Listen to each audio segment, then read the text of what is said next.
My name is Jonas Eliasson, as you said. I'm nowadays the director of the Stockholm City Transportation Administration. I used to be a professor of transport systems analysis here at KTH in the 10 years roughly before that. And I'm going to talk about urbanization and congestion. So, human civilization is really a story about cities. There are two great inventions shaping human civilization, namely the alphabet and cities. Cities are the instrument, the mechanism that really makes us able to innovate things and make inventions. Whereas the alphabet, that's really the thing that makes us able to keep these inventions and transfer them between generations and between space. So cities, why do we need cities? Well, cities, they create innovations, as I said. Roughly, basically all innovations in the history of human civilization has been created within cities. Productivity, they make people more productive. When we meet new people and learn things and share things with each other, we are able to produce more using less goods and time. And it's also a way to increase our quality of life. And we basically do this using three mechanisms, namely sharing, matching, and learning. And by sharing, we mean that we are able in cities to share common pools of resources, things like universities, for example, things like communication systems. By being several people at the same place, we are able to share things. This thing is moving by itself, that's not the intention. By matching, we mean that we match, for example, jobs with people in a more efficient way, meaning that people are able to use their skills in a more efficient way. By learning, we of course mean learning from each other. When someone learns something, being close to other people means that they are able to teach other people what they have learned. All these things are measurable. These, for example, these two graphs that shows that if you put accessibility on the x-axis over here, and then you put productivity on the y-axis, you can see the different labor markets in Sweden, with Stockholm at the top over here, and then Gothenburg and Malmö, and then in a roughly linear falling way like this, depending on how high accessibility you are. So the higher accessibility you have, the more productive the labor force will be. This is a similar picture. It's the ratio of welfare subsidies, welfare transfers to wages in the same region. So you can see that employment, for example, is the lowest when you have very small labor markets, and when you have large labor markets, you get higher employment like this. But these are just, and so basically all kinds of economic variables that you can measure. So the ratio of patents, for example, productivity, the number of startups, the number of companies, the technological growth, it gets higher and higher the higher accessibility you have. So of course then people will want to move into places with high accessibility just for fundamental economic reasons. But it's also a way of quality of life. Because accessibility is just not mainly about commuting. This is a slide showing the composition of traveling, private traveling within Stockholm.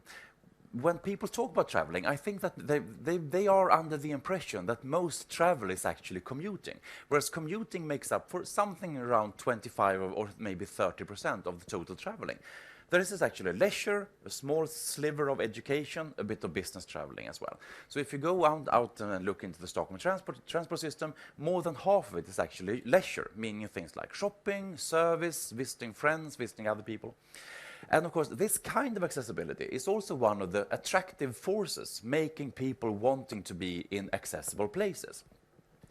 The problem from a transportation point of view is that it's reasonably easy, I would say, for example, to build a public transport system serving commuting purposes. Because commuting, well, there you have lots of people going from their homes moved into other places, I mean, mostly the inner city, for example, during more or less the same place in time. They go into the city in the morning and then out of the city again in the afternoon. Whereas leisure traveling, that's a much more heterogeneous kind of travel, meaning that you have relatively small flows of people, comparatively speaking, from some place to some other place, making complicated travel patterns and so on, and also during different times of the day, which means it's much harder to construct a public transport system that is attractive for this kind of travel. So this is actually, so if you draw the same picture for car traveling, the commuting part will be even smaller, something like, well, 20 to 25% of all car travel in the city of Stockholm is commuting. The rest is other things, mainly then leisure travel. If you want to increase accessibility, there are basically two things that you can do as a person or as a society. You can either put things close, nearby, so you don't have to travel so long, or you can increase your range of traveling. You can basically travel further. And historically, people do both of these things. They both travel longer and longer, and they also try to urbanize, to locate within regions with high accessibility. This slide shows the daily car kilometers per person for different regions of Stockholm. And you can see that if you live in the center of Stockholm, you drive something like, on average then, per person and per day, something like 7 kilometers per day. And then you see that in the outermost ring, it is slightly, well, 25% more car kilometers per person. And then the outermost areas, Nynäshamn, Södertälje, Sigtuna, Märsta, and so on, you drive almost 2.5 times as much. So, and what this basically says that if you live within the urban core, you don't have to travel so long to get access to the things that you need for a good life, basically. Not just commuting, but also shopping and leisure and visiting friends and so on.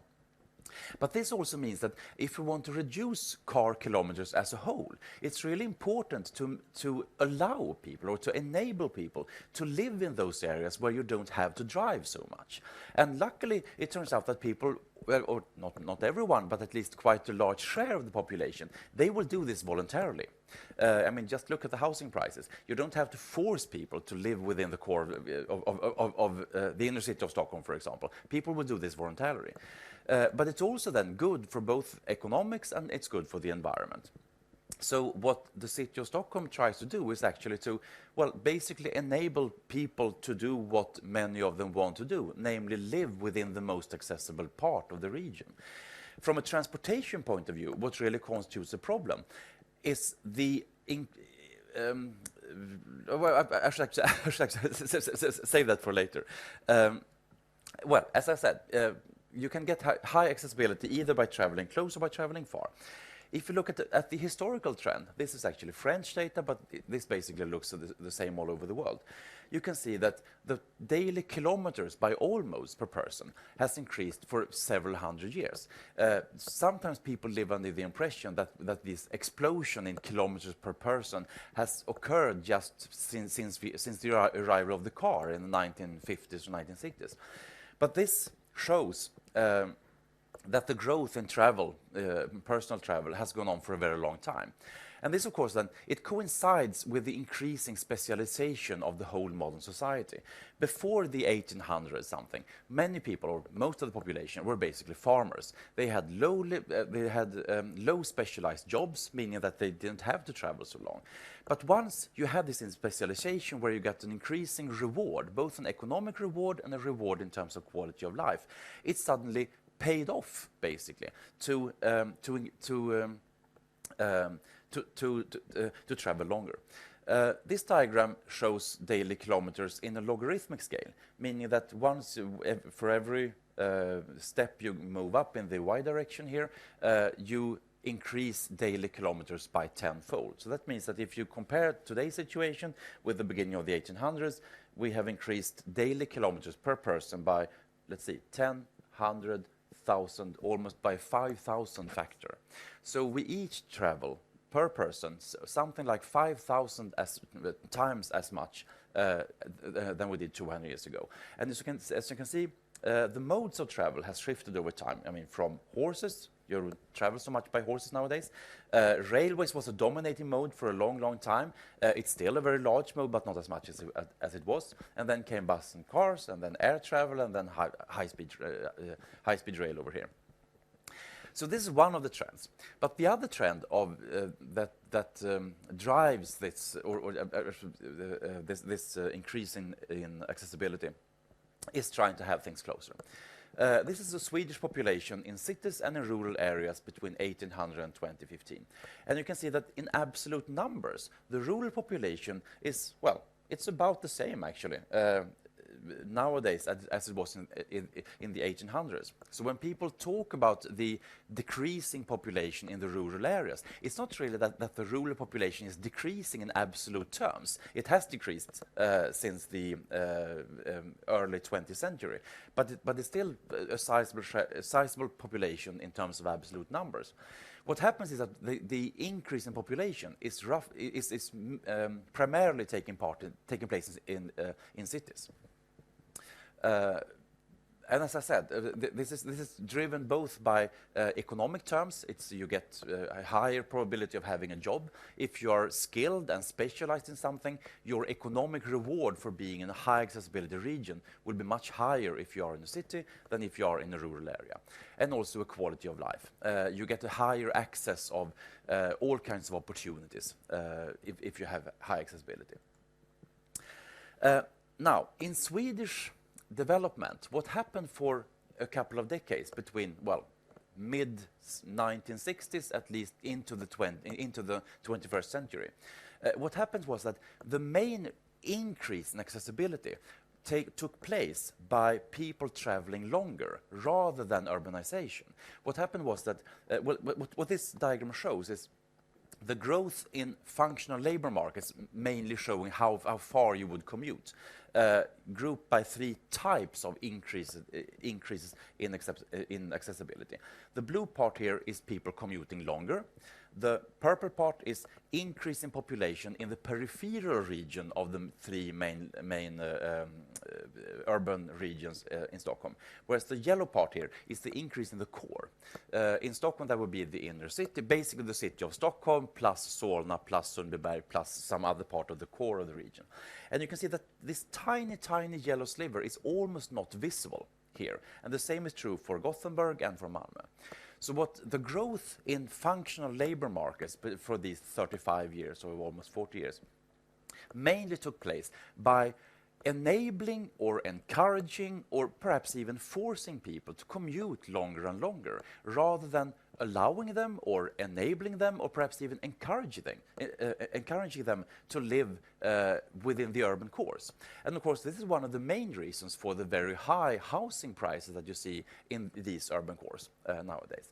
Now, this has changed just the last 10 or 15 years or so, because nowadays all of these three regions, they build a lot of housing within these urban cores. So if you draw the same picture nowadays, then this yellow part would be much larger. But this is part of the reason that why we see so much road congestion and why we see so long commutes nowadays in all of these three regions, because we encouraged or enabled or perhaps even forced people to commute longer rather than locating in places where they have high accessibility from the start. Well, of course, if it's so economically good and you have so high quality of life, if you live with high accessibility, it will be very congested. It will be crowded. So when you see pictures like this is Stockholm and this is Beijing, lots of cars, lots of people. Well, it's not really that traffic planners don't succeed in getting rid of congestion. You will have some kind of congestion, because what happens if you remove cars or people or something else will take their place, because it's just so attractive to be in the middle of something when you have really high accessibility. It also means that urban land is extremely scarce and valuable.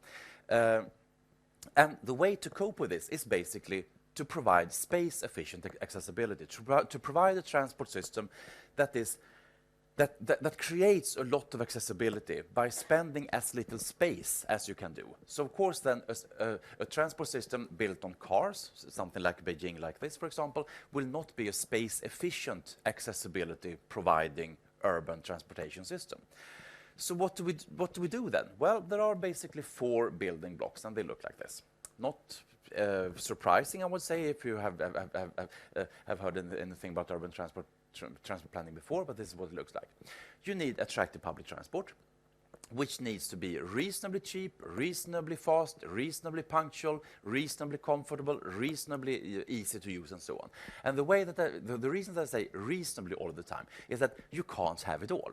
You can't have a public transport system that is both really fast, really cheap, really punctual, and really high mode, unless you have an unlimited amount of money, at least. And generally speaking, you don't have an unlimited amount of money. You need something where it's easy to walk and cycle. Now, easy to walk, that's something that we in European cities have a tradition of almost taking for granted. Because our cities, they were built on walking being the primary mode of transportation. But nowadays, it doesn't come as taken for granted as much as it used to be. So if you go to cities in China, for example, they are sometimes not as easy to walk in as European cities are. Or if you go to American cities, for example. If you look at the outskirts of Swedish cities, it's rather common nowadays that for example, external shopping malls are built in a way where it's really hard to walk. So whereas if you look at the core parts of traditional European cities, they are for most part anyway really easy to walk in. But it's not the case anymore that it just comes automatically. Compact land use, meaning don't make distances so long. Try to keep things together. And the fourth building block, restraining car traffic. You need some kind of restraint in car traffic, because otherwise you will have road congestion. And this can be congestion pricing, it could be parking pricing, it could be even such a simple thing as traffic signals is basically a way of restraining car traffic. Is this easy?